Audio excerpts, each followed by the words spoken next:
The news over the weekend.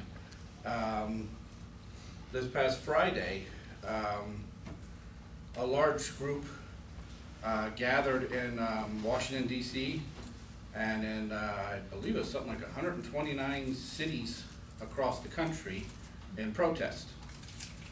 And for the most part, didn't make it in the news. What they were protesting was some of the changes that Health and Human Services Department have put in place lately that will force religious organizations to pay for abortions or other things when their religious doctrine teaches that's wrong.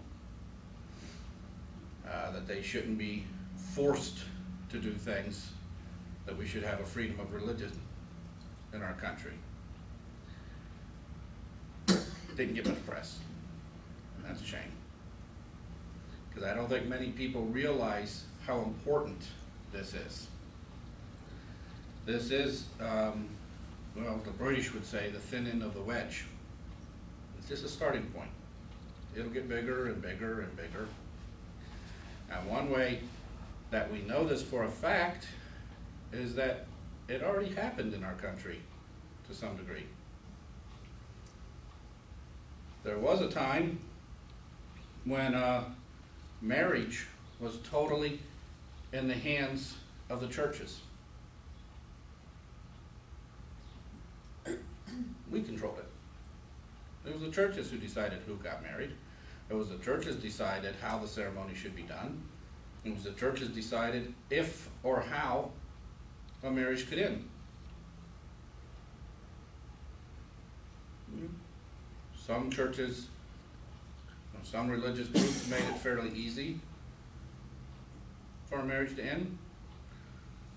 Some said it was never able to end, couldn't happen.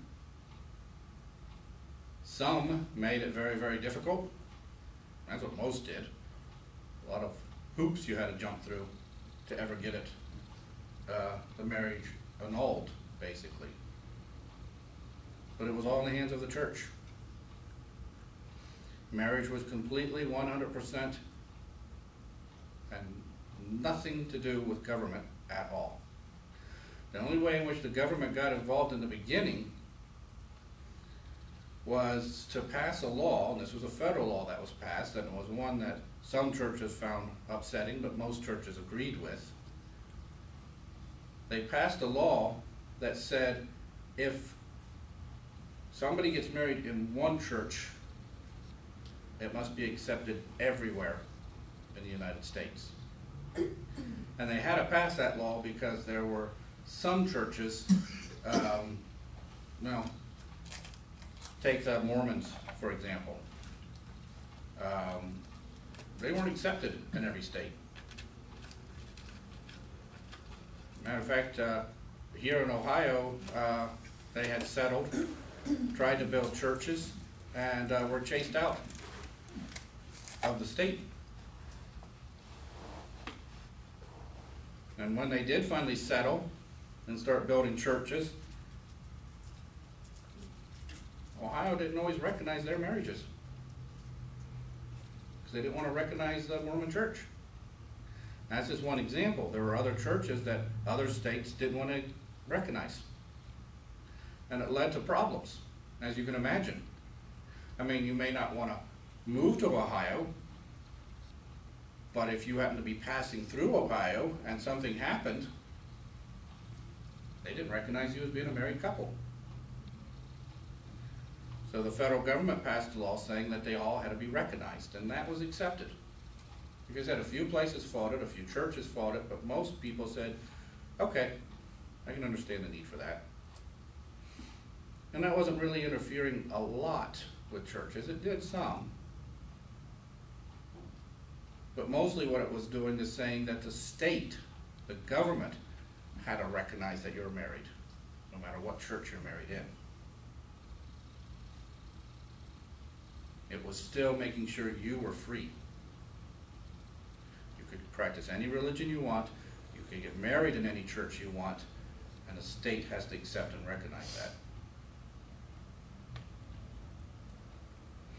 And then something changed.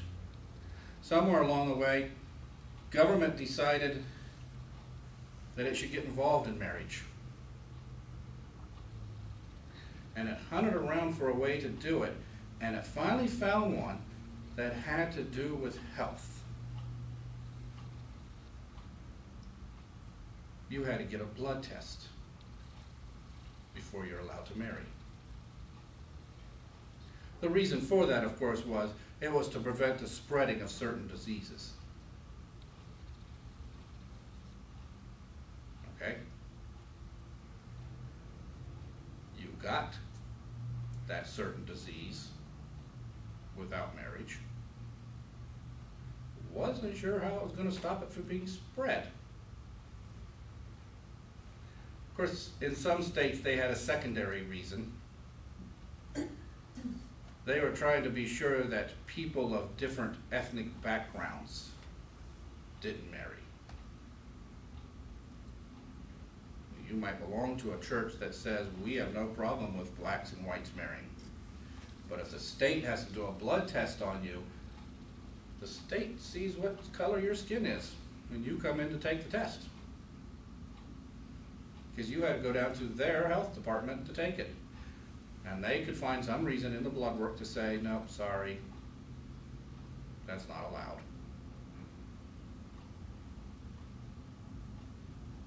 And suddenly, they had that thin end of the wedge in place. They were able to tell people who could and who couldn't marry based on that, on your blood work. And they kept pushing. I mean, it only makes sense, doesn't it? If you have to have blood work done to determine if you're allowed to marry, then you should be given a certificate by the health department saying these two are allowed to be married. So now you have paperwork that you have to take back to your church and say, see, the health department says we can marry.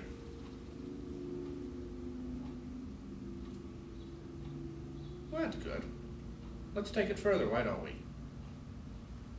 I mean, this is government after all.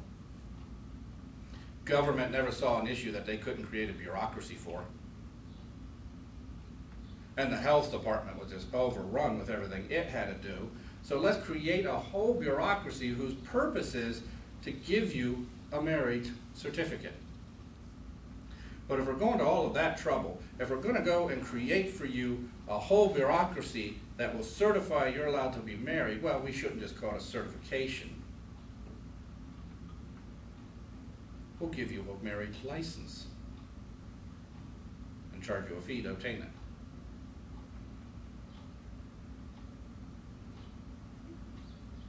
And then the thinking went, well, you're not allowed to fish without a fishing license.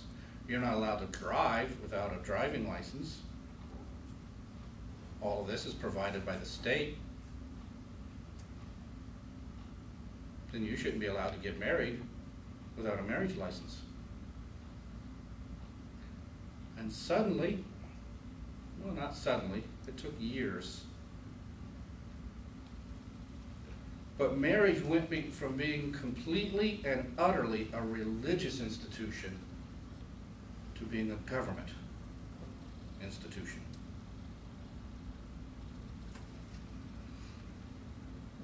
Yeah, they said for a while you had to get married in a church. You had to obtain a license from the state, and then you had to go and get married in a church.